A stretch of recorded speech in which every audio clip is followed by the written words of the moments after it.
Bueno, comenzamos hoy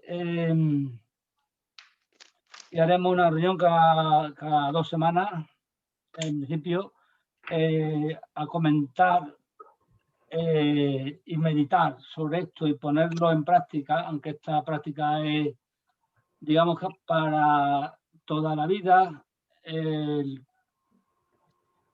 La práctica del Bodhisattva, que es de un monje que se llama Santiveda, y bueno, pues es lo que se conoce como el camino del Bodhisattva. Y bueno, esta edición, que es la que más o menos hemos puesto aquí de estándar, es una edición crítica, que es la que en principio vamos a seguir por la introducción que tiene, los apéndices, porque, digamos, trata el escrito, porque el escrito es una cosa sencillita, en el sentido de que es un poema escrito en principio para el propio Santideva.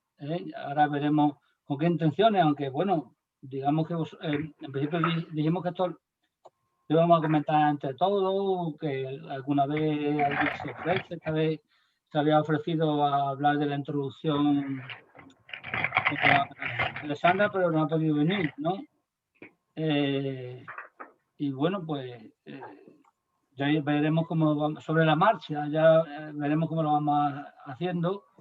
Sí, vamos a introducir, si esto va a durar 1 hora y media, vamos a introducir media hora de meditación, porque es de lo que se trata, y meditaremos sobre lo que vamos leyendo, que es el poema. Y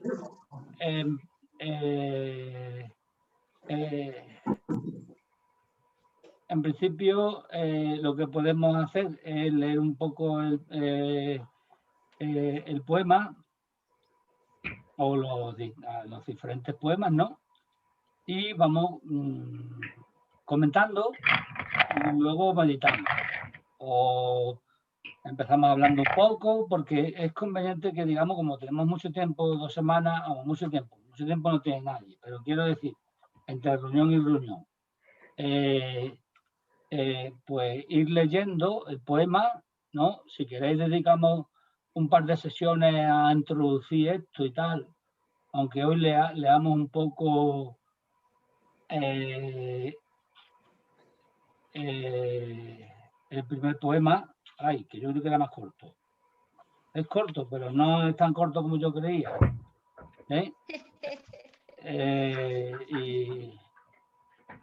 Pero de un tirón, sin hacer comentarios, también se podía leer. Para que a cada cual le quede lo que le quede. No sé, de aquí, los que habéis leído algo. No os digo el primer poema, que se llama Elogio de la Bodhicitta. Yo voy a explicar hoy lo que es la Bodhicitta, lo que es el camino del Bodhisattva, y quiero que volvamos sobre esto en una segunda sesión y meditar hoy también. Pero me interesaría que, para que tengáis, si nadie lo ha leído, un primer contacto con el libro, no ya con la parte teórica esta, que esto y además es un poco complicado en la teoría budista, en plan serio, no en plan de divulgación y autoayuda y tal, en plan serio. Luego ya veremos algunos de los apéndices, que hay un apéndice que, por ejemplo, el apéndice 2, iguales con los demás, eso es fundamental, y eso entenderéis perfectamente lo que es el Bodhisattva y lo que es la compasión en el sentido budista. De todas maneras, yo he hablado ya bastante de eso y hoy hablaré un poquito. Así que os recomiendo que os leáis también el apéndice 2, ¿vale? Bueno, entonces, ¿quién ha leído algo del libro? ¿Cómo dices? ¿Quién ha leído algo del libro? Sí, yo he leído el prólogo. La introducción. Yo he leído el prólogo hasta la página 37. Claro. Vale. Y bueno, también lo hay en PDF por ahí. No sé que será buena edición o no. La edición Es que vieja. la han reeditado y Sí. Y bueno, ya digo que es una buena edición.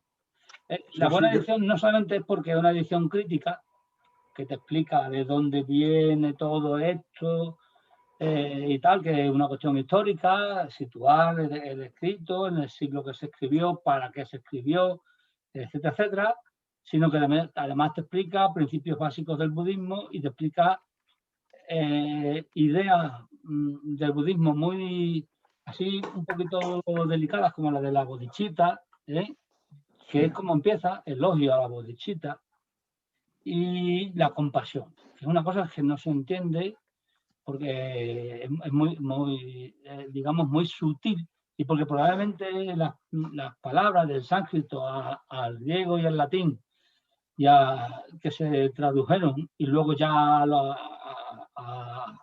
las lenguas modernas, ¿no? Pues no, que no tenemos nosotros esos conceptos, ¿no? Entonces cuesta trabajo, ¿no? Pero más que nada, esto, independientemente de eso, que pues, le podemos dedicar varias sesiones, un par de ellas, o siempre, digamos, hacer recordatorios y tal, ¿no? Lo importante es leer el poema y ponerlo en práctica y que nos contemos aquí que vamos más o menos sintiendo cuando leemos eso y lo ponemos en práctica, es decir, ponemos en práctica el compromiso de ser un bodhisattva.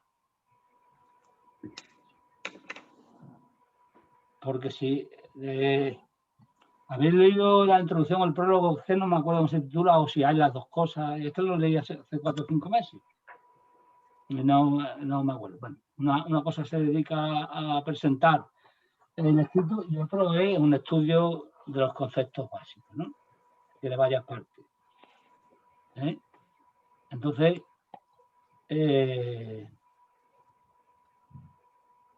bueno, ¿alguien quiere decir algo?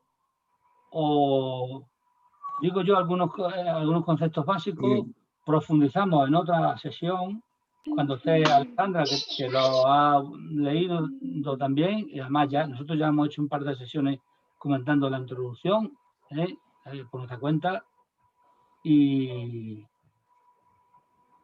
leemos el primer poema así de corrido, sin comentarlo, porque si no nos enrollamos, sin comentarlo, y que cada uno se quede con lo que sienta y meditamos, ¿vale?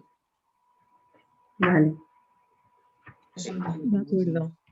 Bueno, entonces, ¿tenéis algo? ¿Alguien que lo haya leído? Sí, bueno, yo tengo la voz mal para leer. Que lea alguien, otra persona, ¿no? Sí, no, pero antes de leer voy a decir yo un par de cosas. Claro. Ah, vale, vale. Claro. Venga. Os lo prometo, que va a ser un par de cosas. Solo un par de cosas. Un par de cosas. Bueno, como ya digo, ya profundizaremos en la introducción, pero de todas maneras, a medida que nosotros vayamos leyendo, iremos introduciéndonos en ese mundo y en ese estado de ser. Vamos a ver. El Bodhisattva, como sabéis, voy a ser muy concreto, así telegráfico, como Google, ¿no? Pum, los conceptos y ya está. Y luego leemos el primer poema. El Bodhisattva es una figura muy curiosa del budismo, que es aquel que renuncia a la iluminación, al despertar, justo en el momento del despertar, y se compromete, y ahí viene una parte importante, en la acción de ayudar a despertar a todos los seres sintientes del universo. ¿Te das cuenta la cosa tan grande que acabo de decir? Es decir, y en el momento en el que se haya completado eso, es decir, que todos los seres sintientes del universo estén iluminados, entonces el Bodhisattva, esto está todo dentro del cuadrado de, digamos, de lo que es la espiritualidad por una parte y la religión por otra. La parte religiosa sería que el Bodhisattva pues, es una figura que pues, iría reencarnándose, ¿no? Porque el ciclo del sánsara es ilimitado, es decir, es lo que se llama la rueda de la vida, y sales de esa rueda cuando todo tu karma es positivo. Todo esto son los conceptos básicos y además en plan serio que explica ahí, ¿no? El karma negativo son las acciones que a nosotros nos van a atar, que se convierten en lo que se llama apegos, ¿no? Que nosotros llamamos ahora así más vulgarmente apegos, ¿no? Entonces, hay que transmutar en nosotros todos nuestros apegos hasta llegar a las puertas del despertar. Pero en ese momento, y este es el compromiso del Bodhisattva, en ese momento decimos, no, hasta que todos los seres del universo no se iluminen, pero yo soy un vehículo de la iluminación de los demás seres. ¿Entendéis lo que es? Sí, sí. Bueno, pues eso de yo soy el vehículo, junto con el resto de bodhisattvas que haya habido a lo largo de los tiempos y que hay ahora mismo, ¿no? Soy un vehículo, cada uno en su manera, ¿no? De la iluminación de todos los seres. Entonces me ilumino yo. Pero claro, eso es la compasión, ¿no? Entonces, ¿qué es lo que ocurre? Lo que ocurre es que hay aquí, parece como una contradicción. Y realmente hay una contradicción una paradoja si lo miras desde el punto de vista intelectual, ¿no? Por eso hay que leerlo con el corazón, este asunto, ¿no? Para empezar, es que uno cuando va recorriendo el camino de la liberación o iluminación o lo que sea, ya tiene cada vez menos yo. Entonces no hay un yo o un ego que se ilumine ni nada de eso.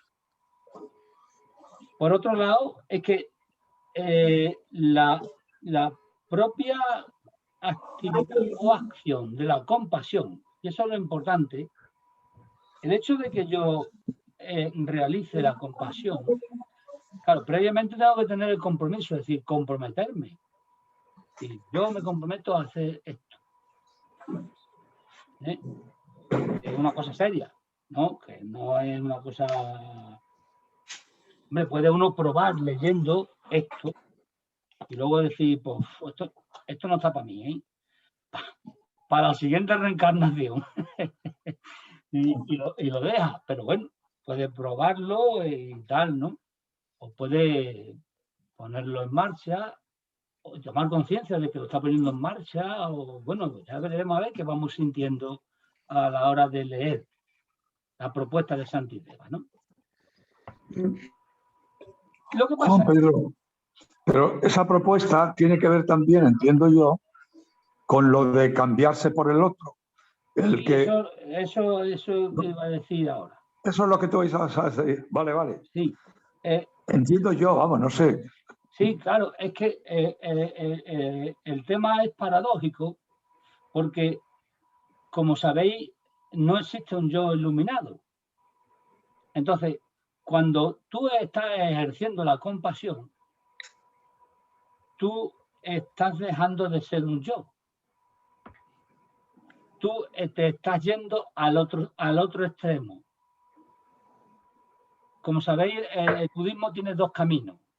El budismo estamos hablando del budismo del camino medio, el budismo mahayana, ¿no? Del que propone Buda, y el que, digamos, este es en su versión tibetana.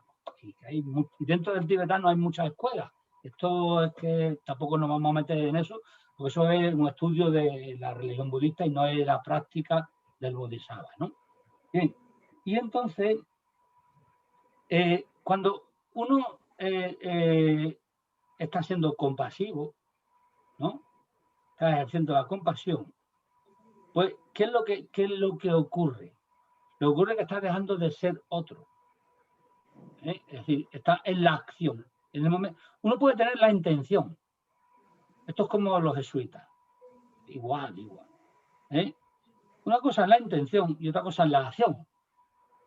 Entonces, uno puede tener la intención de ayudar al otro, pero a lo mejor no lo hace, porque la intención muchas veces se queda en el nivel intelectual y no en el del corazón. O la intención le llega al corazón, lo siente, pero no tiene suficiente valor. O no encuentra cómo hacerlo. Porque, bueno, no encuentra la vía de salida de acción. ¿No? ¿Vale? Aunque todos la tenemos simplemente en la vida cotidiana del comportamiento con el otro, ya la tenemos, no hace falta cosas muy gordas, ¿no? El caso es que se produce esa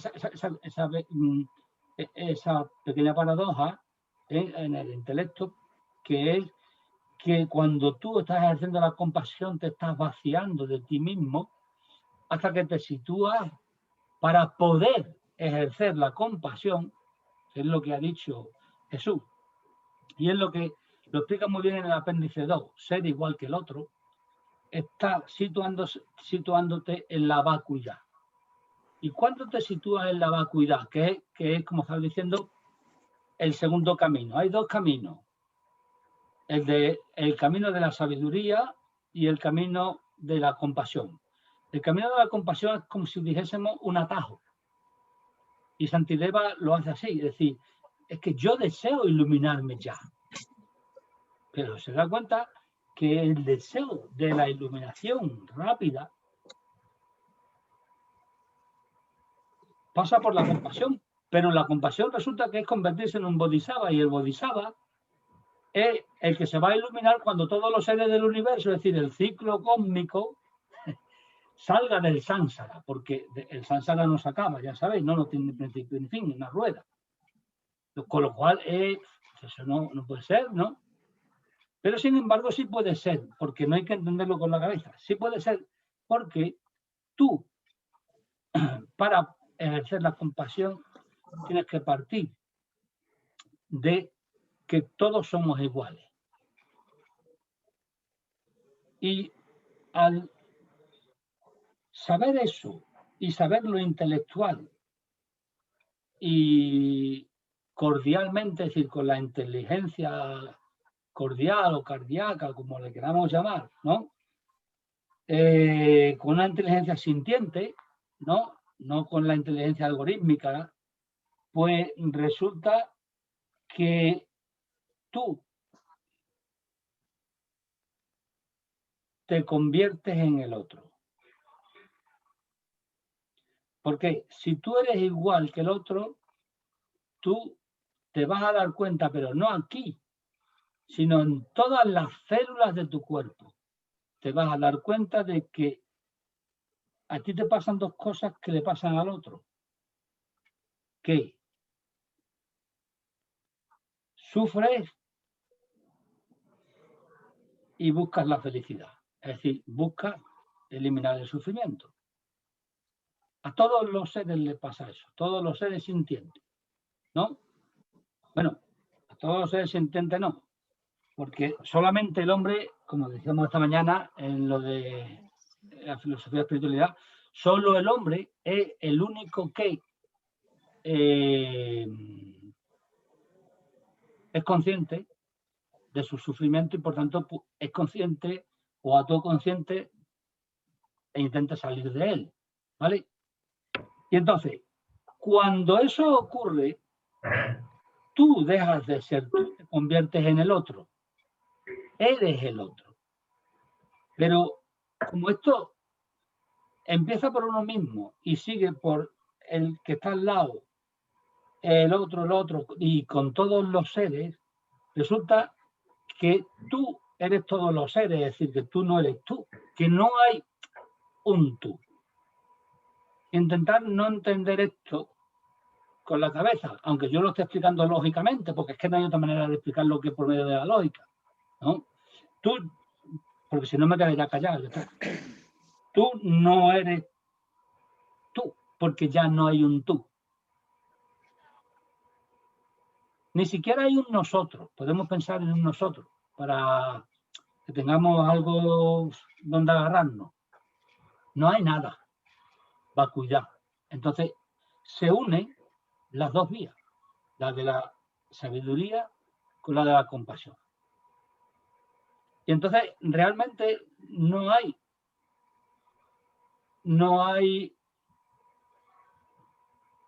la acción de la compasión.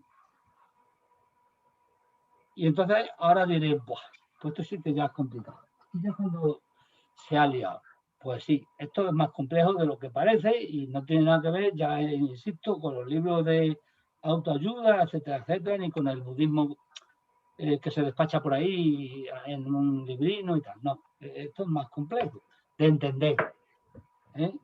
Y no nos vamos a detenernos en el entender, pero por lo menos para que tengáis una idea de dónde en qué marco teórico se encuadra esto.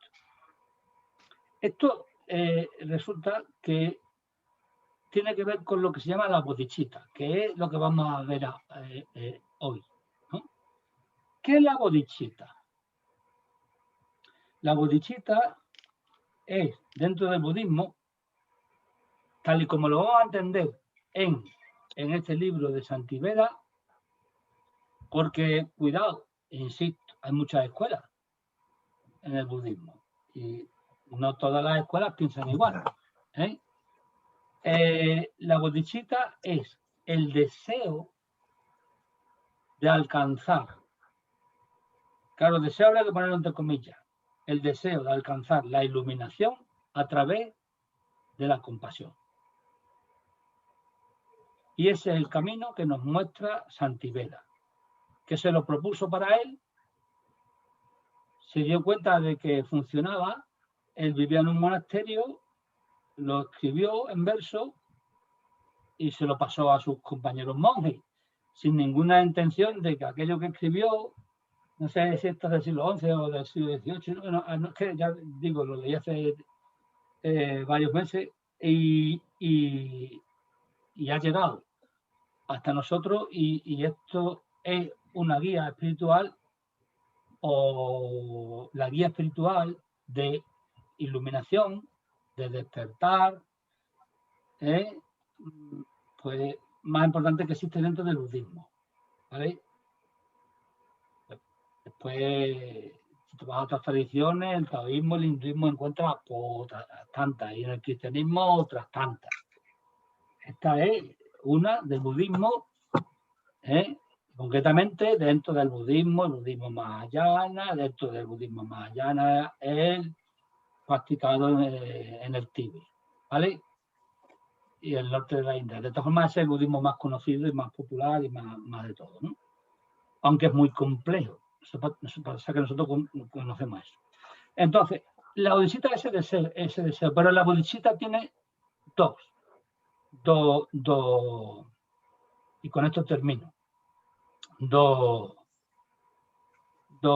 digamos, manifestaciones, ¿no? Que se llama la bodhicitta relativa y la bodhicitta absoluta. La bodhicitta absoluta sería como la compasión por todos los seres, de tal manera que uno siente esa compasión, ese amor, porque los seres no sufran, por no llamarlo deseo, porque el deseo nos lleva a confusión, porque ningún ser sufra, y entonces eso es tan profundo que produce su transformación interna, de tal manera que llega a la iluminación que es la vacuidad. Ese sería el camino de la bodhicitta absoluta. Pero la bodhicitta absoluta, digamos que tiene que ver con aquello que dije antes de la intención. Es decir, es mi intención, yo tengo la intención de. Pero esa bodhichitta, de tener la intención de, se puede quedar en la mera intención, que está muy bien, que es muy importante, pero esa intención no te lleva al despertar. O solo la intención no te lleva al despertar. Digamos que es necesaria. Y además es que es lo más noble, porque está proyectando, tienes la capacidad de proyectar tu amor hacia todos los seres del universo.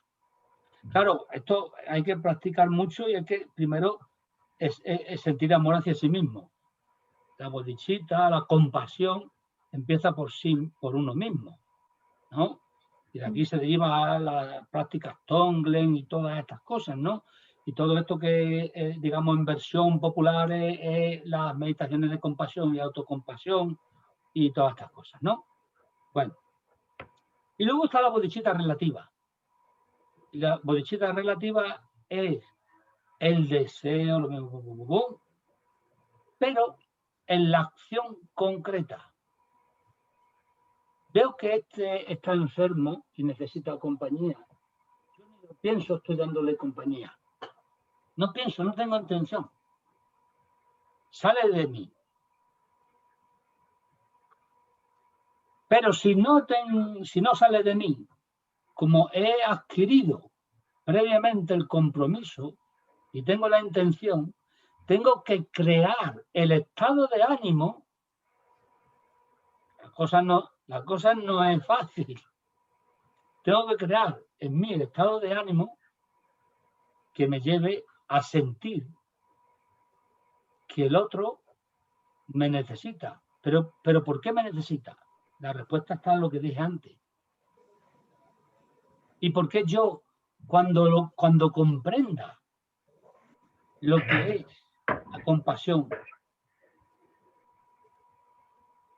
va a surgir solo? Cuando comprenda con todas mis células, no con mi sistema de jugar al ajedrez. No.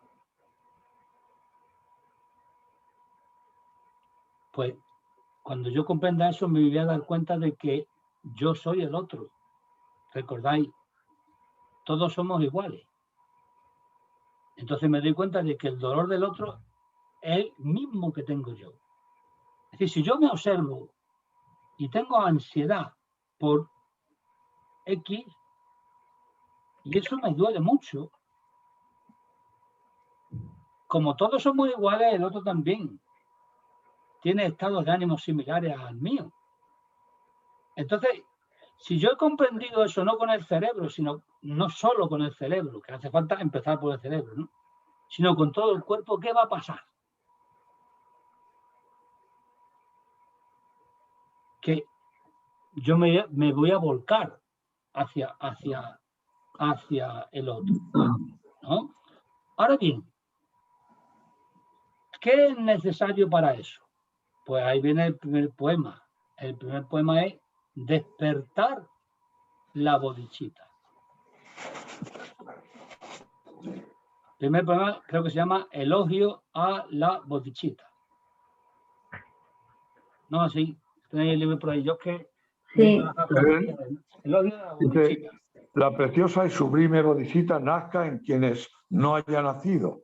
Sí, que se llama Elogio de la bodhichitta, el título del... El capítulo, ¿cómo se llama esto?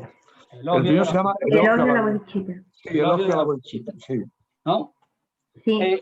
En el elogio de la bodhichitta, el objetivo es, y para eso podemos estar meditando en ese poema lo que nos queda de vida. Es decir, bueno, esto es por hablar en general, porque yo no conozco qué nivel de despertar tiene cada uno. Desde luego, todos tenemos cierto nivel de despertar, si no, no estaríamos aquí, ¿no? Entonces, el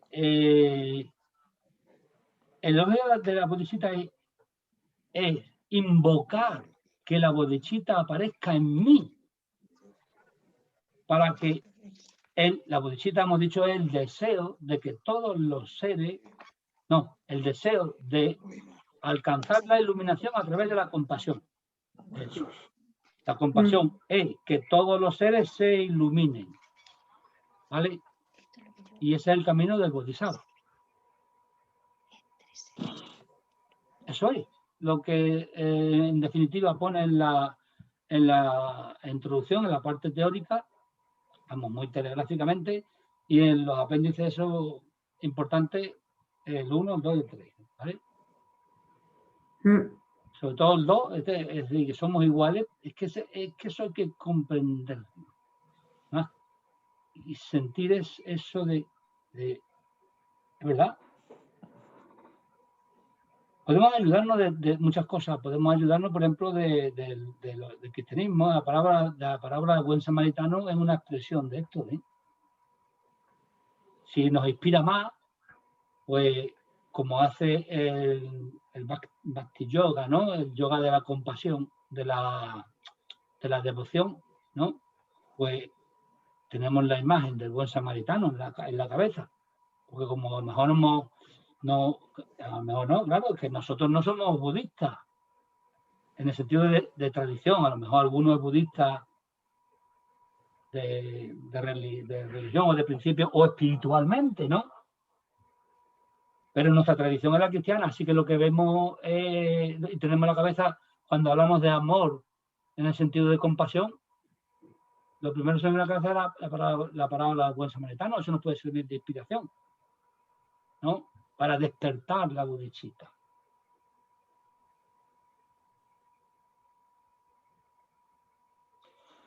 En fin, podemos seguir hablando. Yo lo dejo ahí y así el próximo día que venga Alessandra que nos cuente más y comentamos más, ¿eh? Y si queréis, lo que hacemos ahora, simplemente para impregnarnos, para sumergirnos de lleno, es decir, tirarnos de cabeza a la piscina, es leer eso de corrido sin comentarlo ni nada.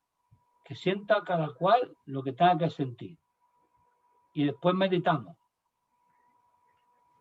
Meditación en silencio. De todas maneras, aunque meditemos en silencio, os voy a mandar una meditación que cuadra mucho con esto, pero que no es ni siquiera budista ni nada. ¿Eh? Una meditación guiada, poner la lista. Vamos, es una meditación guiada. Es el texto. O sea que hay que leerse el texto y después uno ya, cuando se ponga a meditar, se lo repite en la cabeza. ¿Vale? Bueno, ¿quién quiere leer? Jesús no puede. No, yo no puedo. Porque Por entonces prescripción facultativa. se nos va a acabar el tiempo. Y yo tampoco puedo porque tengo unas gafas estas especiales. Y así que... Venga, empiezo. Venga. ¿Se anima nadie? Venga. Empiezo, ¿no? Sí. Bueno. Pues homenaje a todos los Budas y Bodhisattvas. A los que han alcanzado la felicidad, al Dharmakaya, del que están dotados, a sus herederos y a todos aquellos que merecen ser venerados, rindo homenaje respetuosamente.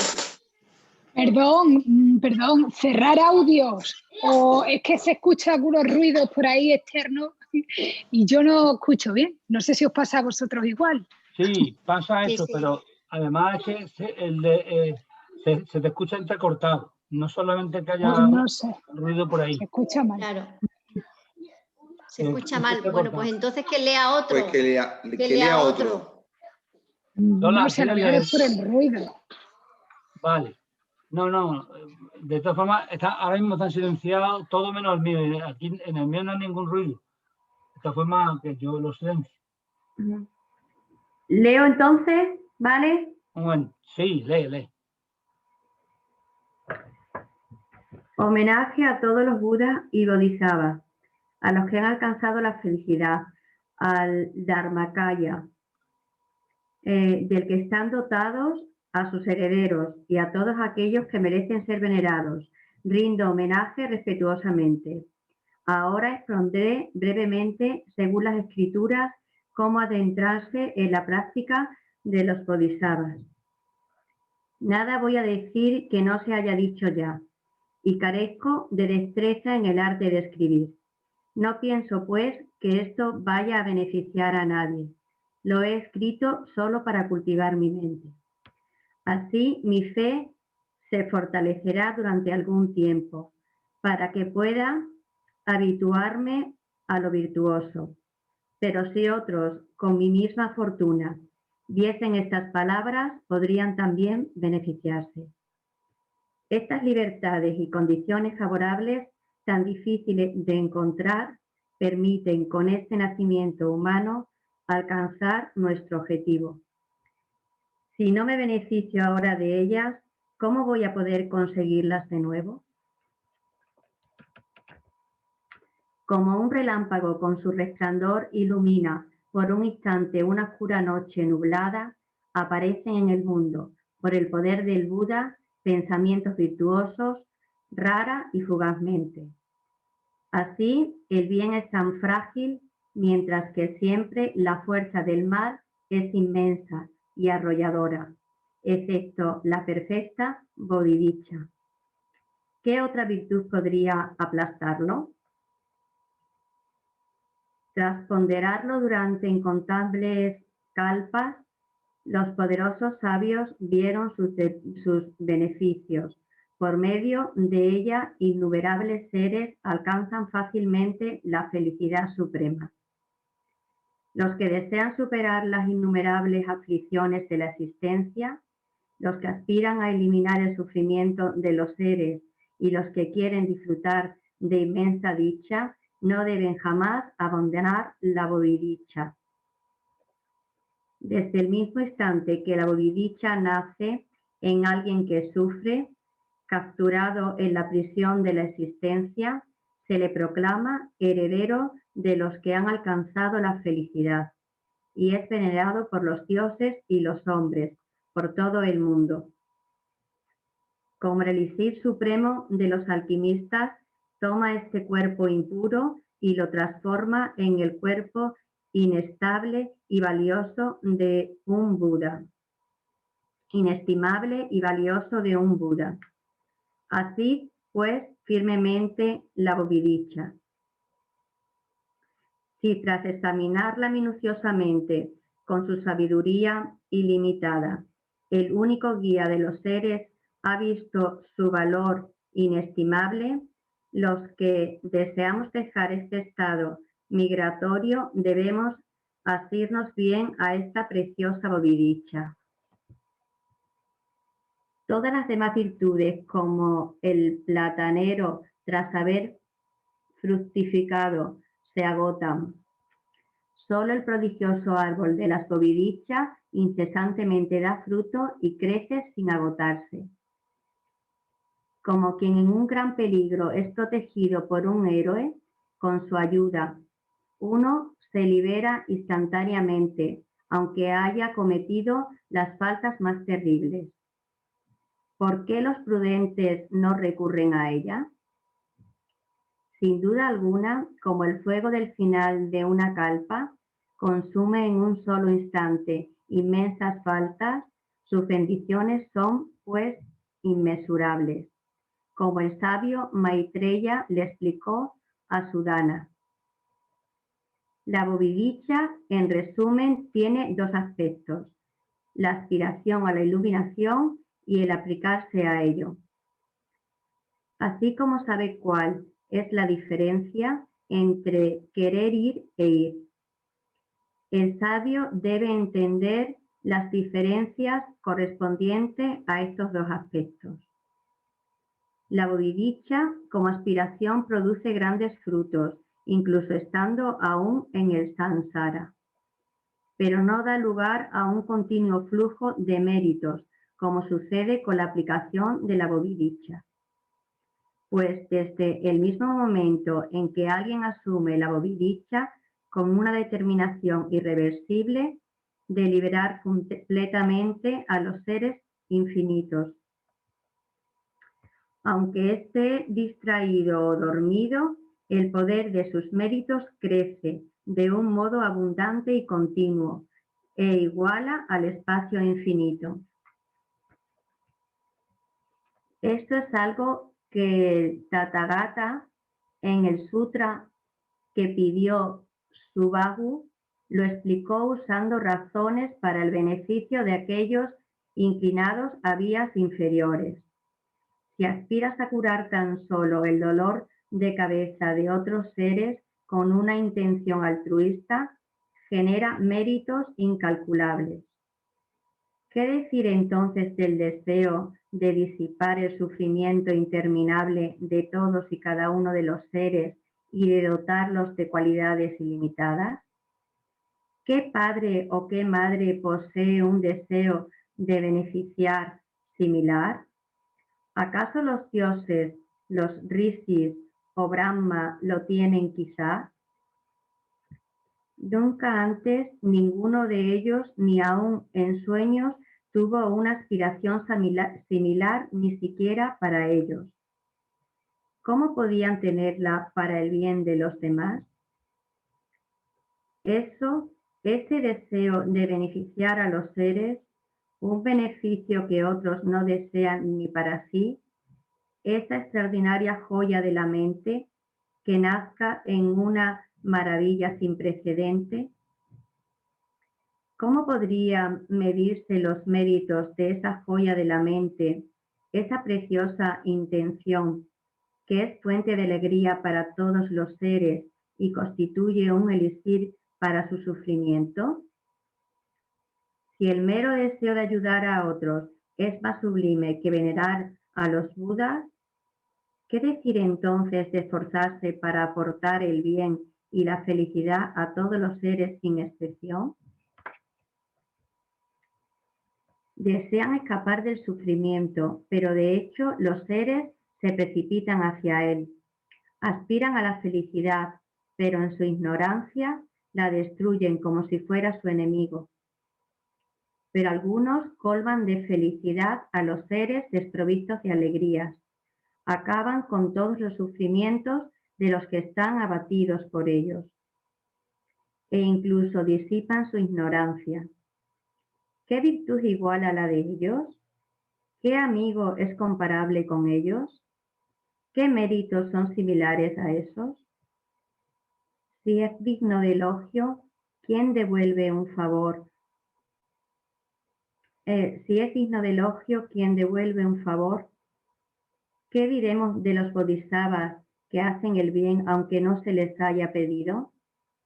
La gente alaba y considera virtuoso a quien sustenta a unos pocos seres, dándoles con desprecio una limosna momentánea, de comida sencilla, que los sacia durante medio día.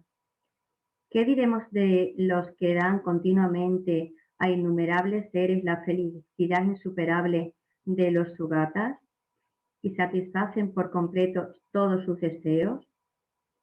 Quien quiera que hacia estos benefactores, herederos de los Budas, malevolencia conciba, permanecerá en los infiernos. El sabio así lo dijo, por tantas kalpas como los momentos de la malicia. Pero los pensamientos puros y virtuosos hacia ellos darán frutos abundantes en aún mayor medida. Aún en la peor adversidad, los bodhisattvas nunca dañan, sino que su bondad espontáneamente se acrecienta. Rindo homenaje a aquellos en quienes ha nacido esta preciosa mente sagrada. Voy por refugio a esas fuentes de dicha que llevan a la felicidad incluso a quienes los dañan.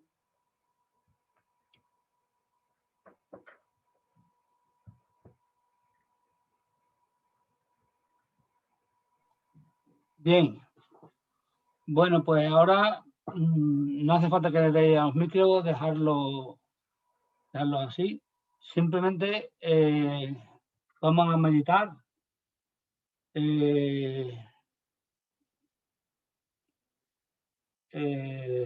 Media hora, ¿no?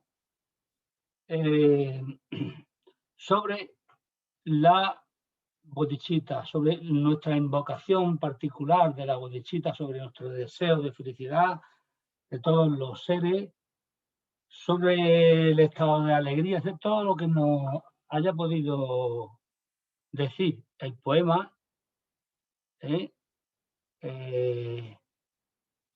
Y nada más. ¿Eh?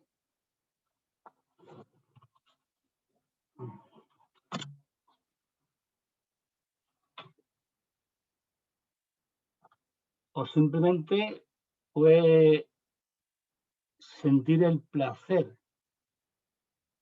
de lo que hemos leído. ¿Vale?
Bueno, según lo que decía algo, los micrófonos están abiertos, yo no los he cerrado, le puedo dar.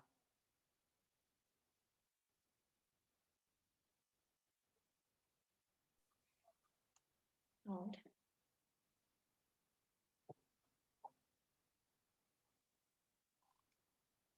Han ido, nos hemos quedado. No. No, están ahí, están. Ahí. Ya Nos habíamos quedado solos. Ya van volviendo.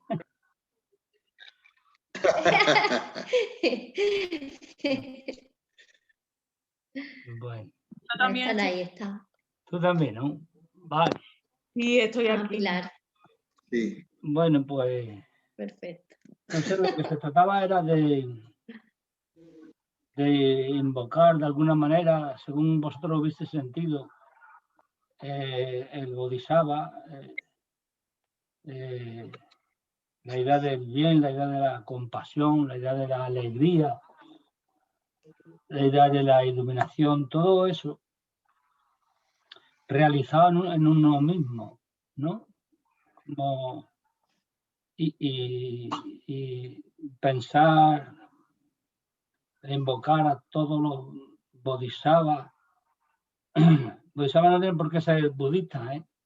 Que haya habido en la historia de todas las tradiciones, ¿no? Que te llenen de luz, que te ayuden, ¿no? Y sentir esa, sobre todo sentir esa capacidad,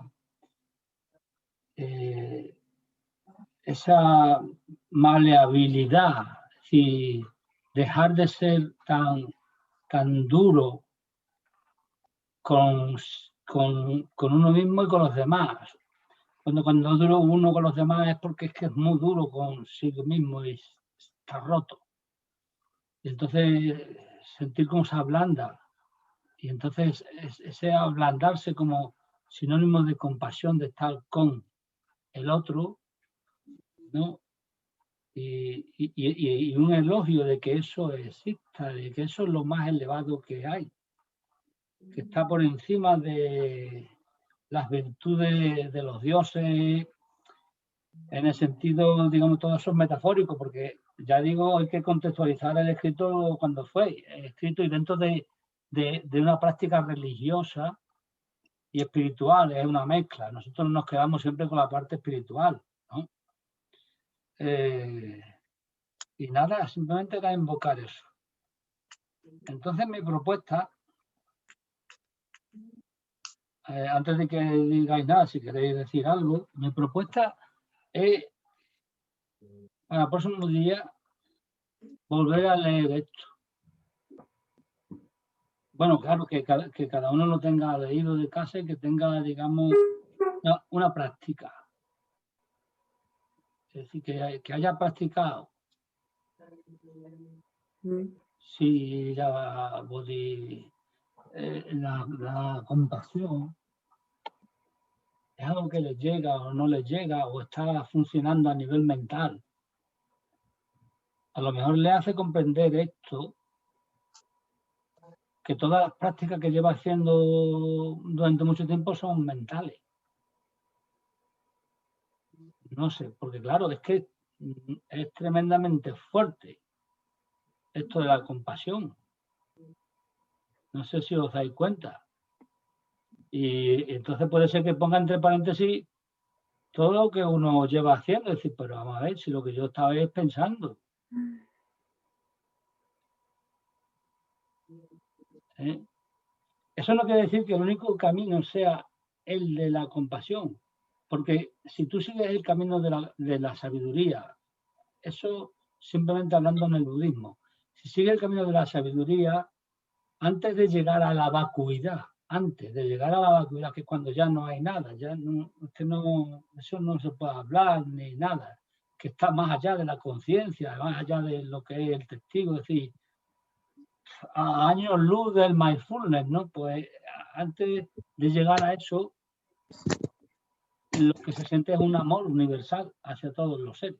Es decir, antes de llegar a la vacuidad, de sentir la vacuidad,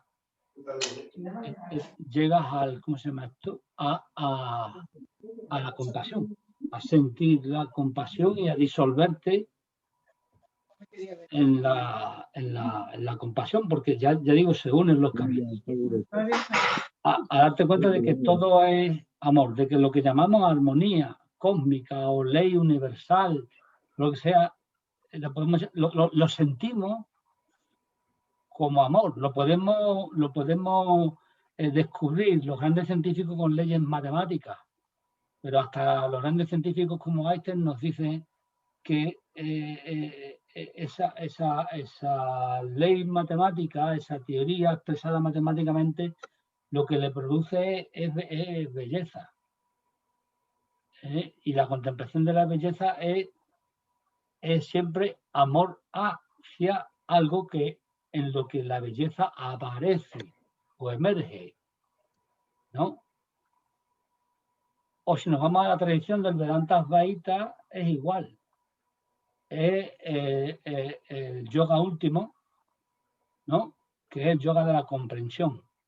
Y es la vía directa de la iluminación solo a través de la comprensión. Ni acción ni devoción. Sin embargo, también te dicen que cuando está en el nivel de la comprensión, digamos, en el proceso de estar en la no dualidad, todo es amor. El sentimiento con el que traduces lo que has sentido y lo que sientes cuando lo mantienes, porque no se trata solamente de la meditación. La meditación es, digamos, que lo hacemos como un instrumento para invocar esto, ¿no? Para tomar conciencia de, bueno, hoy no he sido compasivo, hoy me he alejado de la compasión hacia mí mismo, me he comportado conmigo mismo demasiado rígidamente, ¿no? O no me he querido, o lo contrario, le he dado al cuerpo, digamos, un exceso de veneno, ya sean sustancias física, química, ya sean emociones, como por ejemplo pena, tristeza. Me he dejado arrastrar por la pena y por la tristeza. No, hay que aceptar la pena y la tristeza, pero hay que invocar la alegría. La alegría está, como he visto hoy que aparecía una foto que ha puesto mi hermana en la lista de WhatsApp que tenemos la familia, pues ha puesto lo que tú has puesto en Facebook, Hilario. Esto es lo que veo cada vez que me levanto, ¿no? Es decir, la belleza esa, ¿no? Esto produce un estado de alegría inmenso, ¿no? Contemplar. Entonces, es muy fácil transmutar, ¿no? Que es lo que hace también el Bodhisattva, transmutar su interior. Porque todos somos iguales, todos somos egoístas y todos somos altruistas o compasivos, ¿no? Entonces, mi propuesta es que lo volvamos a leer cada uno en casa, lo volvamos a leer aquí, que Alessandra, si está, aporte lo que tenga que aportar, y claro, todos los que estamos aquí, porque ya ha dicho que en principio es una apuesta en común, ¿no? Bueno, sí, puedes dirigir a alguien y tal, pero la parte teórica está a estudiar. Ahí, si os dais cuenta, aparecen muchos nombres, muchas cosas que a lo mejor algunos, si no estáis familiarizados con el budismo, no lo conocéis, o con hinduismo, el sánscrito y tal, pero en la edición crítica están puestos, ¿no? Lo que son los kalpas, los estos, los otros, ¿sabes? Entonces, por eso he recomendado yo la edición crítica, ¿vale? En fin. Muy bien. Yo os propongo una idea, porque hace tiempo me quedó unas dudas sobre el budismo que no entendí.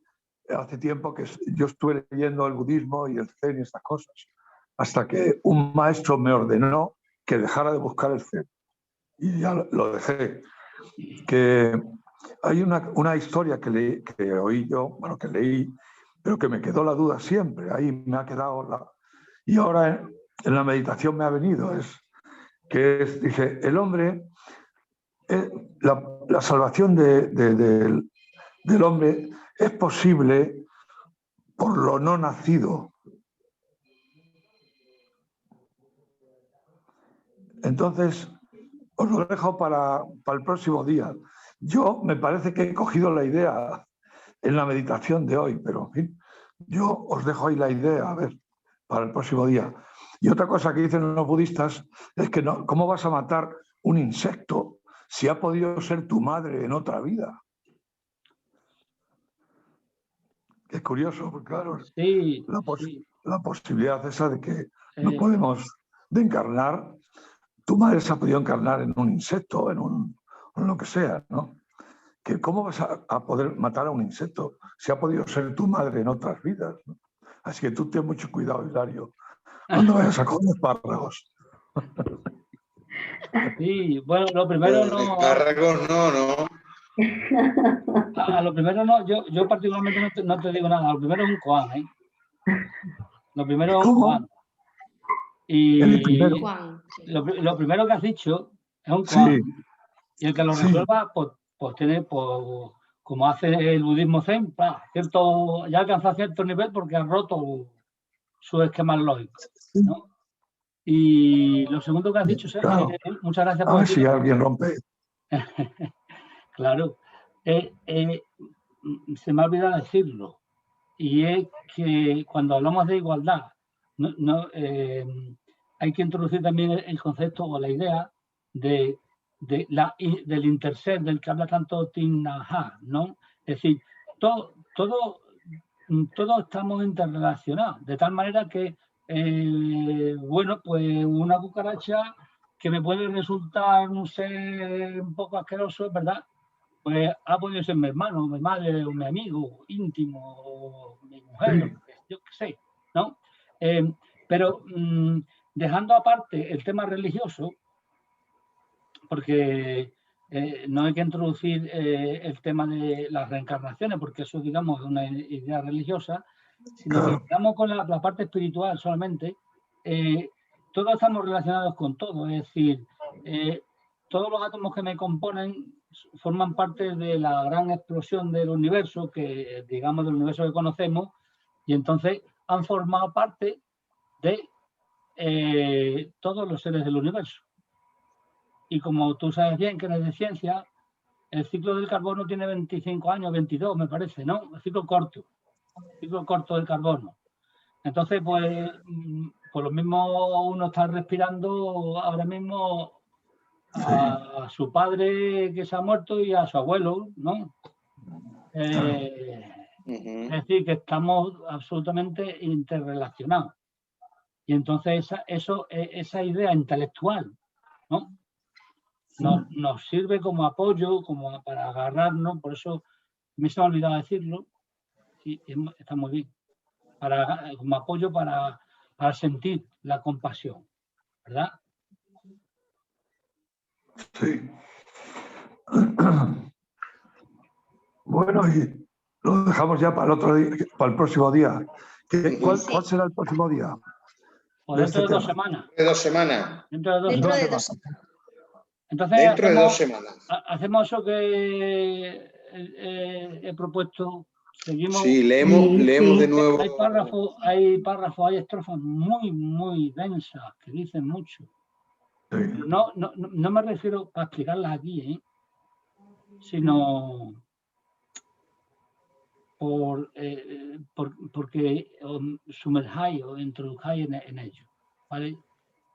Ahí, no lo he visto. Muy bien.